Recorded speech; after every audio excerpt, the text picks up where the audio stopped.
I walked up the driveway and stopped cold. My car was gone. Not towed. Not stolen. My mother stood by the mailbox, phone pressed to her ear, laughing. Yes, he just drove off with it. Cash deal like we agreed. My father waved at a truck disappearing down the street, my car loaded on a flatbed behind it. I ran forward, legs shaking. Where's my car? What did you do? My brother Tyler leaned against the garage door, arms crossed, smirking like he'd won something. Relax. Just a car. I needed the money more than you needed wheels. My mother ended her call and turned to me with that practiced smile. Honey, your brother was in trouble. Real trouble this time. We had to help him.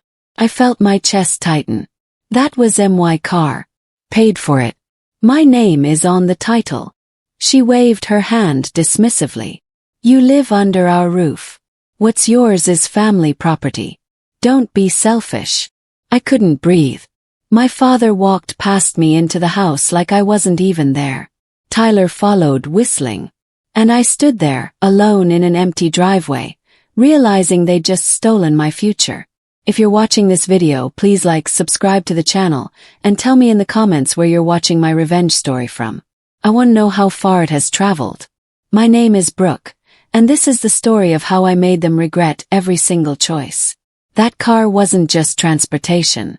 It was proof. Proof that I could work hard and build something that was mine. I'd bought it 2 years ago with money I'd saved from working doubles at a diner and weekend shifts at a grocery store. I was 19 then, still living at home because my parents insisted family stayed together.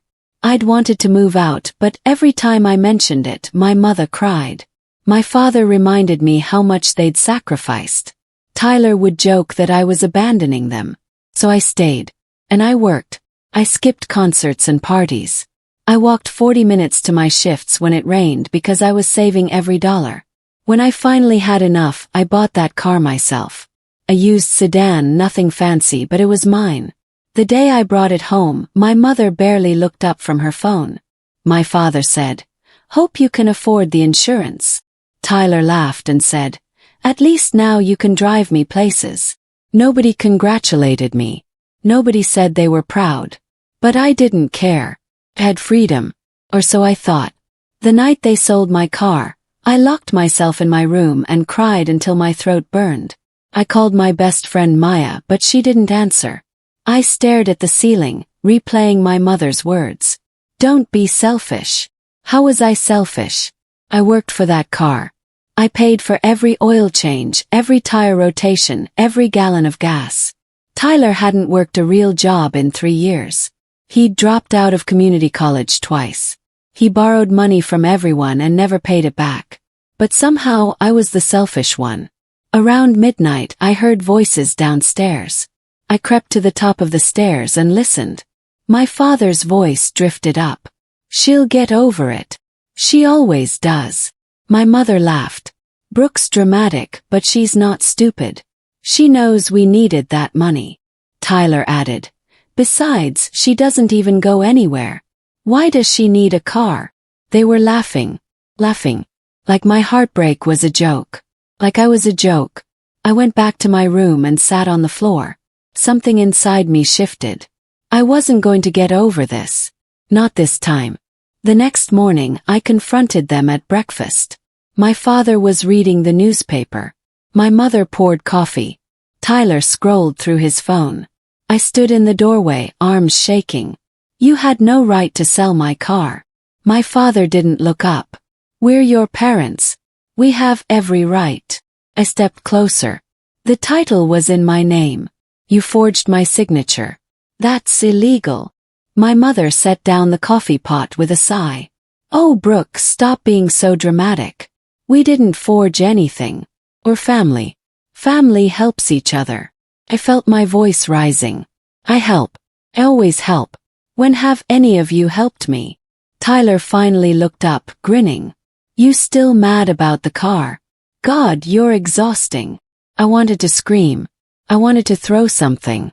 Instead, I turned and walked out. I heard my mother call after me. Where are you going? You don't even have a car. I slammed the door so hard the frame rattled. I walked 4 miles to the public library. I needed space. I needed to think. And I needed to figure out how to survive in a house where I clearly didn't matter. Sitting in the library, I started remembering all the times they'd used me. When I was 17, they made me co-sign a credit card, just in case of emergencies. That card maxed out in 3 months. Tyler used it for gaming equipment and takeout. When I asked about paying it off, my mother said, "It's just a little debt. You're young. You'll recover." When I was 18, they asked me to cover utilities for a few months because money was tight. Paid. 6 months later, I noticed Tyler had a new gaming console and my father bought a new TV. Money wasn't tight. They just didn't want to spend their own. Last year, my mother asked me to skip applying to a university across the state. "Your brother needs support right now. You can go to school later. Family first." I stayed. Tyler dropped out anyway. Now, sitting in that library chair, I realized something horrible. They didn't see me as a daughter. They saw me as a backup plan. Safety net. A resource to drain whenever Tyler needed saving. And they'd keep draining me until there was nothing left. I pulled out my phone and opened my email. I searched for anything related to my car. Insurance. Registration. Title documents. Then I found it. The original title, scanned and saved. My name was printed clearly at the top. Brooke and Calloway, owner. Nobody else's name appeared anywhere on that document. My heart started racing. If my name was the only one on the title, they couldn't legally sell the car without my consent, which meant they'd either forged my signature or lied to the buyer. Either way, it was fraud. I took a screenshot and saved it to 3 different cloud accounts. Then I kept searching. I found my insurance policy. I'd upgraded it last year after a friend's car got stolen. The agent had convinced me to add comprehensive coverage, including protection against unauthorized use and theft. I clicked through the policy documents, reading carefully. There it was. Section 7. Unauthorized sale or transfer. If the vehicle is sold or transferred without the policyholder's written consent, the policyholder may file a claim for loss due to theft. My hands were shaking. Not from fear. From clarity. They thought they'd won. They had no idea what was coming. I walked to the insurance office the next day. The agent, a woman named Patricia, greeted me warmly. I explained the situation calmly, showing her the title, the texts from my mother confirming the sale, and my bank statements proving I'd paid for the car myself. Patricia's expression shifted from professional to sympathetic to angry within minutes. "Your parents sold your car without permission," she repeated. He nodded. "And forged your signature on the title transfer." She leaned back, shaking her head. "That's theft. Plain and simple." She pulled up my policy on her computer. "You have full coverage for unauthorized transfer. This qualifies." She walked me through the claim process. I filled out forms, uploaded documents, and provided a written statement. Patricia submitted everything immediately. "You should hear back within a week," she said. "But based on what you've shown me, this claim will be approved. You'll receive the full insured value of the vehicle." I felt something I hadn't felt in days. "Oh." I thanked her and left. On the walk home, I didn't feel powerless anymore. Felt dangerous. 5 days later, I got the email. "Your claim has been approved. Payment will be processed within 3 to 5 business days." I read it 3 times to make sure it was real. Then I smiled. The payout amount was listed at the bottom. $18,400. More than my parents had sold the car for. More than enough to start over. I didn't tell anyone. Not my parents. Not Tyler. Not even Maya. I went to a different bank across town and opened a new checking account. When the money arrived, I transferred it immediately. I changed all my passwords. I set up a P.O. box for mail. I updated my direct deposit information at work so my paychecks went to the new account. Every move I made was silent, deliberate, and irreversible. My parents had spent years teaching me to be quiet and obedient. Now I'd use that same silence to disappear. And they wouldn't see it coming until it was too late. At dinner that night, My mother asked if I was still sulking about the car. I looked at her and smiled. No, I'm over it. He seemed relieved. Good. I knew you'd come around. Family is more important than things. I nodded and ate my food. Tyler watched me suspiciously. You're being weird, he said. Shrugged. I'm just tired. Later that night, I heard him talking to my parents in the living room. She's planning something. She's too calm. My father laughed. Brooke. Planning something. She doesn't have the spine. I stood in the hallway listening. Let them underestimate me. Let them think I was the same doormat they'd walked on for years. It would make what came next so much sweeter. I went back to my room and pulled out my laptop. I'd been researching apartments in another city. A place I'd been offered a job last year but turned down because my parents' guilt tripped me into staying. I opened my old emails and found the recruiter's contact information. I sent a message. Is the position still available? I'm ready to relocate. The recruiter responded the next morning. The job was still open. They'd held the position, hoping I'd reconsider. I scheduled a video interview for that weekend. I practiced answers in my room with the door locked. On Saturday, I told my parents I was going to the library. Instead, I sat in a coffee shop downtown and took the call. The interview went perfectly. They remembered me. They wanted me.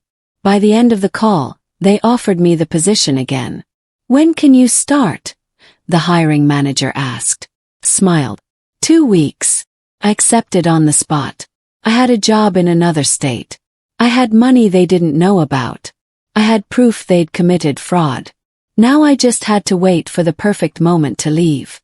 And I wanted them to feel the same shock I'd felt standing in that empty driveway. I wanted them to know what it felt like to be blindsided by someone they thought they controlled. A week later, Tyler called me at midnight. Answered groggy. What? His voice was panicked. Brooke, I messed up. I need money. Like now. Sat up. What did you do? He hesitated. I invested the money from your car in crypto. Someone online said it was a sure thing. Crash. I lost everything.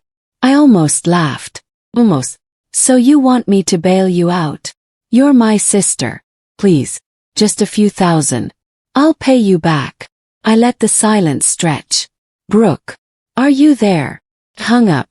He called back immediately. I declined. He sent a string of texts. You're seriously going to let me drown? What kind of sister are you? Mom and Dad are right. You're selfish. I turned off my phone and went back to sleep. The next morning, my mother cornered me in the kitchen. Tyler told me you refused to help him. I poured coffee, not looking at her. I don't have money to give him. She narrowed her eyes. You have a job. You've been saving. Don't lie. I met her gaze. I don't owe him anything. He made his choices. Her face turned red. He's your brother. I walked past her. And that car was mine. The tension in the house became unbearable. My parents stopped speaking to me unless it was to criticize. Tyler glared at me during meals. I didn't care. I'd already started packing. I filled boxes late at night when everyone was asleep, labeling them donations so no one would ask questions. I booked a one-way flight. I arranged for a moving company to pick up my things the day after I left. Everything was falling into place. Then, 2 days before my planned departure, chaos erupted. The buyer of my car showed up at our house, furious. He stood on the porch, yelling at my father. The DMV won't register the car. They said the title transfer is invalid. My father stammered. That's impossible. We gave you all the paperwork. The man shoved documents at him. These papers are fake. The signature doesn't match. The DMV flagged it as fraudulent. Now they're investigating. I watched from my bedroom window as my father's face went pale. My mother rushed outside, trying to calm the buyer down. Tyler stayed hidden inside, realizing he'd just lost access to the car again. Smiled. The dominoes were falling exactly as I'd hoped. That night my parents called me downstairs. They sat at the kitchen table, looking older than I'd ever seen them. My father spoke first. "Did you do something with the car title?" I tilted my head, playing innocent. "What do you mean?" My mother's voice was sharp. "The buyer says the title was forged. The DMV is investigating. Did you report it?" Shrug. "I filed an insurance claim for a stolen vehicle. The car was taken without my consent. The insurance company handled the rest." My father stood up, slamming his hand on the table. "You're trying to destroy this family."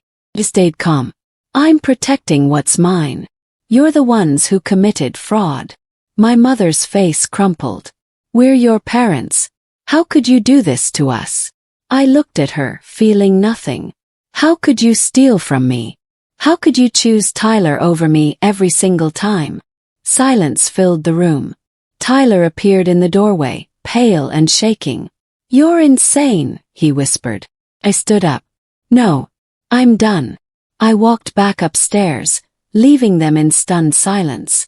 The next morning, a letter arrived from the DMV. My mother opened it at the kitchen table, her hands trembling.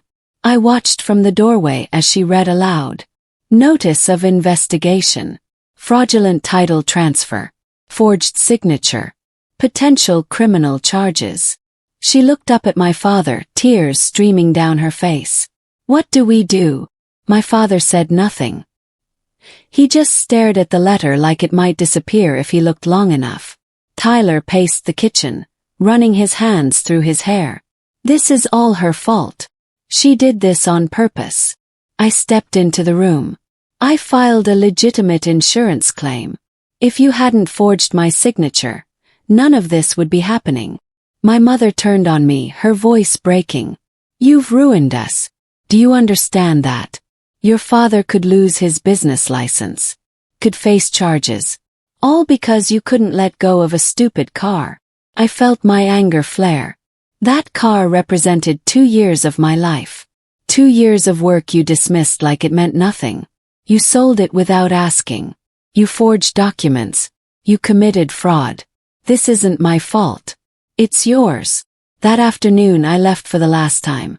I packed my final bag, walked downstairs, and placed an envelope on the kitchen table. Inside was a single piece of paper with one sentence.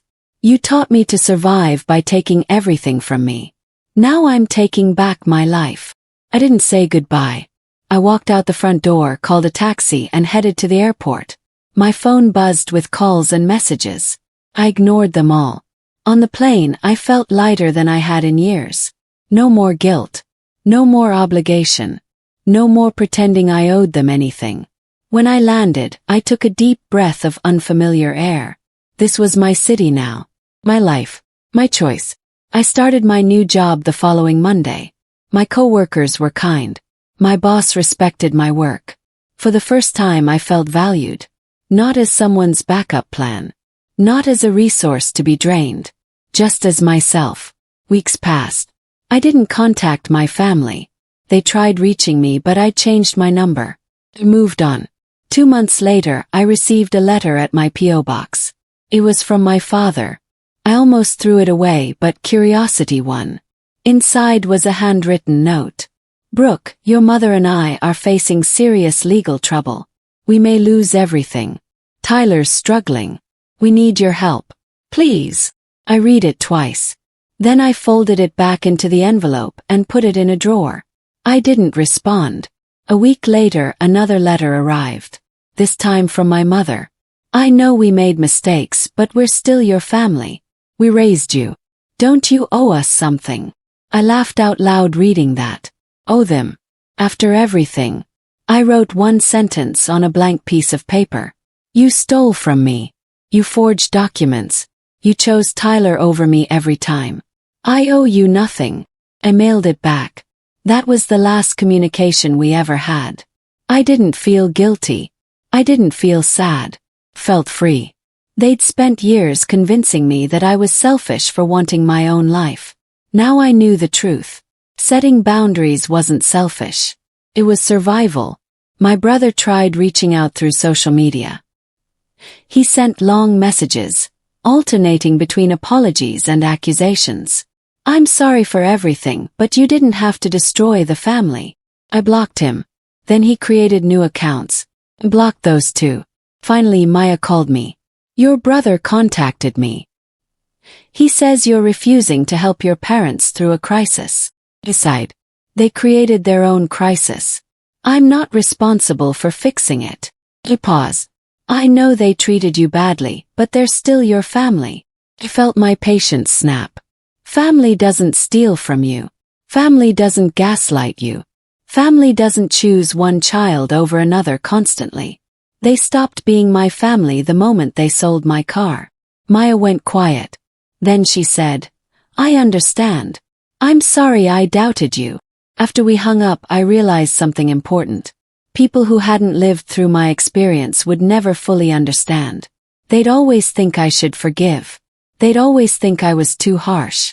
But I didn't need their understanding. I needed my peace. And I finally had it. 6 months after leaving, I got a message from an unknown number. It's Tyler. The charges were dropped, but Mom and Dad lost a lot of money in legal fees. They had to sell the house. I'm staying with a friend. Just thought you should know. I stared at the message for a long time. Part of me felt a flicker of something. Not guilt. Maybe sadness. Sadness that it had come to this. That they'd chosen greed and favoritism over having a relationship with their daughter. But I didn't regret my choices. I protected myself. I stood up for myself. And I'd finally put myself first. I didn't respond to Tyler. Instead, I deleted the message and went for a walk. The city was beautiful that evening. The sun set behind tall buildings, casting long shadows across the streets.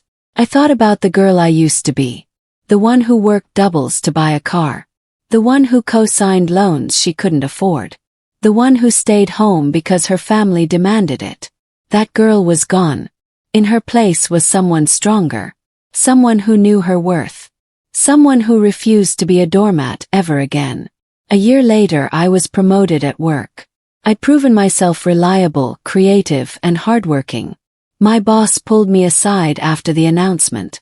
You've come a long way since you started here. Whatever you left behind, I'm glad you found your way to us. Smiled. Me too. That weekend I visited a car dealership. I walked through rows of vehicles, remembering the used sedan I'd saved so hard to buy. This time I didn't have to save every penny. I had a stable income. Had savings. I had security. I bought a car that afternoon. Nothing extravagant but reliable and entirely mine. As I drove off the lot, I felt a sense of closure. The car my parents sold had represented my first taste of independence. This car represented my complete freedom. No one could take it from me. No one could forge documents or steal what I'd earned. I was in control now. And it felt incredible. I drove through the city, windows down, music playing, feeling lighter than I ever had. The past didn't own me anymore. I'd reclaimed my story. I'd rewritten my ending. And I'd done it on my own terms. I built a life I loved. I made friends who respected boundaries. I dated someone who valued my independence. I traveled to places I'd only dreamed about. I sent postcards to Maya, the only person from my past I still spoke to. Wish you were here, I wrote on one from the mountains. She texted back. You deserve all of this. I did. I deserved peace. I deserved joy. I deserved a life free from manipulation and guilt. Sometimes late at night I thought about my family. I wondered if they ever reflected on their choices. I wondered if Tyler ever grew up. I wondered if my parents ever realized how badly they'd failed me. But those thoughts didn't consume me anymore. They were just passing clouds in an otherwise clear sky. I'd learned something important through all of this. You can't save people who don't want to be saved. You can't fix a family that refuses to acknowledge its dysfunction. All you can do is save yourself. And that's exactly what I did. I saved myself, chose myself, and I never looked back. 2 years after leaving, I received a wedding invitation. It was from Tyler. He'd met someone. He was getting married. The invitation was addressed to my old P.O. box, which I still checked occasionally out of habit. There was a handwritten note attached. I know we haven't spoken. I know I messed up. But you're still my sister. I'd like you to be there. I stared at the invitation for a long time. Part of me wanted to ignore it. Part of me wanted to send it back with a harsh note. But instead I did something unexpected. RSVP'd no, but I sent a card. Inside I wrote, I hope you've grown. I hope she makes you happy. I hope you treat her better than you treated me. I didn't include a return address. I didn't sign my full name. Just B. I didn't know if he'd understand the message. I didn't know if he'd even read it. But I needed to say it. Not for him. For me. It was my way of closing that chapter without anger. Without bitterness. Just with honesty. And then I let it go. Completely. Finally. I started volunteering at a local organization that helped young people navigate difficult family situations. I shared my story carefully, leaving out identifying details. I talked about financial abuse, about being the scapegoat child, about how leaving felt impossible until it became necessary. The teens I worked with understood immediately. They'd lived versions of my story. How did you do it? One girl asked me. How did you leave without feeling guilty? I thought about that question carefully. I still felt guilty, I admitted. But I realized guilt was a tool they used to control me. Once I understood that, I could separate their expectations from my actual responsibilities. She nodded slowly. So you just stopped caring what they thought? I stopped letting what they thought determine my worth, I corrected. There's a difference. These conversations reminded me why I'd fought so hard for my freedom. Not just for myself, but for everyone trapped in families that took more than they gave. If my story helped even one person recognize their worth, it was worth sharing. I wasn't just surviving anymore. I was thriving. And I was helping others do the same. 3 years after leaving, Maya called with news. Your mom reached out to me. She wanted me to give you a message. Tensed. What did she say? Maya hesitated. She said she's sorry.